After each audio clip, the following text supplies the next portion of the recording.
Assalamualaikum warahmatullahi wabarakatuh. Alhamdulillahirabbil alamin.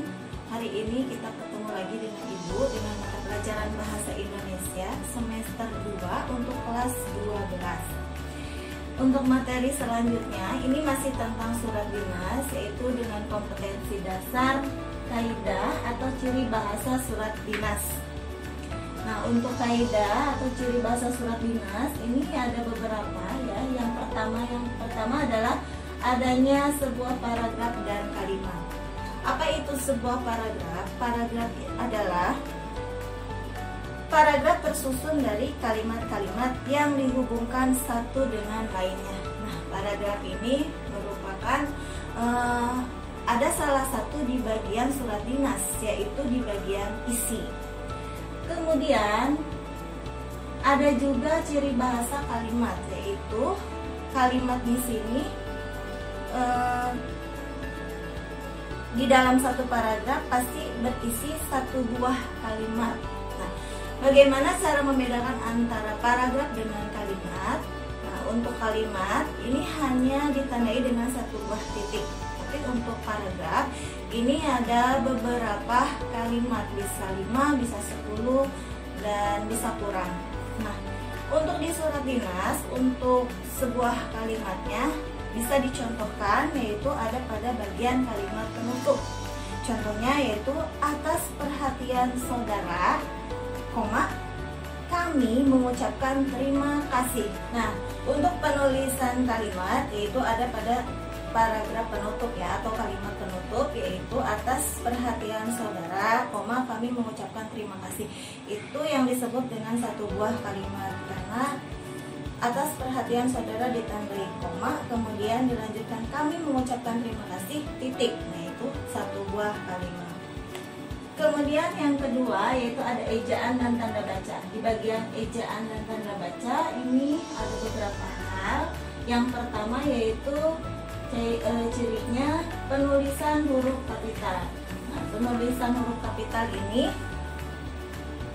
biasanya di dalam surat dinas ada pada bagian nama orang, nama jalan, kemudian kata ganti orang, nama lembaga, dan nama organisasi.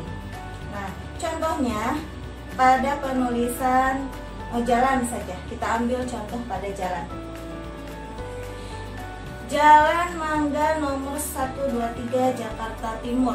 Nah, jalan J-nya hurufnya besar, kemudian Mangga M-nya hurufnya besar, kemudian nomor N-nya hurufnya besar, kemudian Jakarta J-nya besar, dan Timur T-nya besar. Kemudian untuk penulisan kata turunan. Penulisan kata turunan merupakan kata dasar yang diberikan imbuhan. Nah, imbuhan itu bisa ada awalan, bisa akhiran, bisa awalan, bisa akhiran. Contohnya kata dasarnya kita ambil kata dasar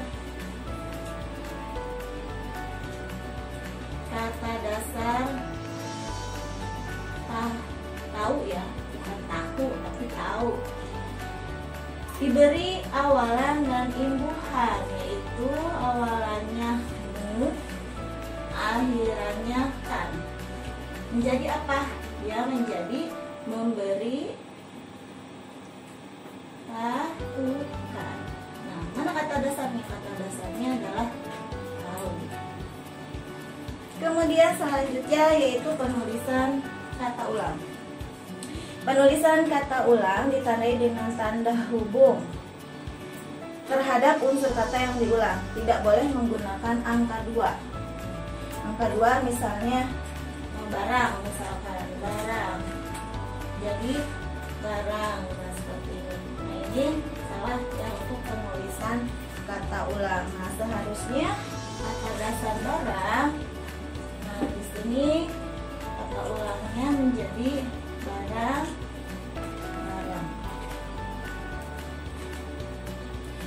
Kemudian penulisan gabungan kata. Penulisan gabungan kata ada beberapa beberapa hal yang diperhatikan dalam penulisan gabungan kata sebagai berikut. Gabungan kata yang dapat menimbulkan salah pengertian ditulis dengan membubuhkan tanda hubung seperti ibu, kemudian ibu, strip, bapak, kami. Nah, ini merupakan gabungan kata yang dapat menimbulkan salah pengertian. Kemudian ada juga gabungan kata yang mendapat awalan dan akhiran ditulis serangkai seperti menggaris bawahi. Dan gabungan kata yang sudah padu ditulis serangkai seperti kata kepada. Nah, kata kepada pada bagian alamat surat, nah itu merupakan gabungan kata yang sudah padu. Selanjutnya ada pada ciri kebahasaan di penulisan kata ganti. Penulisan kata ganti orang yang digunakan sebagai sapaan ditulis dengan huruf besar. Kata ganti orang ya. Kata ganti orang atau partisipan biasanya ada kata di surat dinas yaitu saudara. Nah, untuk kata saudara ini huruf S-nya harus menggunakan huruf kapital. Kemudian ada juga bapak. Ini juga harus menggunakan huruf kapital. Kemudian ada penulisan kata depan. Penulisan kata depan ditulis terpisah dengan kata yang mengikutinya seperti di ya, awalan di, misalkan di sekolah, di masjid. Ini merupakan kata depan menggunakan awalan di. Selanjutnya ada penulisan unsur serapan. Dalam penulisan surat dinas, bahasa yang digunakan adalah bahasa yang baku dan standar. Contohnya, penulisan serapan quality. Nah, ini artinya adalah kualitas. Kemudian ada lagi unsur serapan, misalkan manajemen, penulisannya adalah manajemen, ini bahasa Inggris. Kemudian di bahasa Indonesianya itu manajemen. Nah, ini harus menggunakan unsur serapan yang ini saja karena ini adalah baku. Kemudian menggunakan tanda baca. Dalam penulisan surat dinas, penggunaan tanda baca penting agar yang dimaksudkan penulis sama dengan tafsiran pembaca. Penggunaan tanda baca itu biasanya menggunakan titik, koma, kemudian dan lain sebagainya.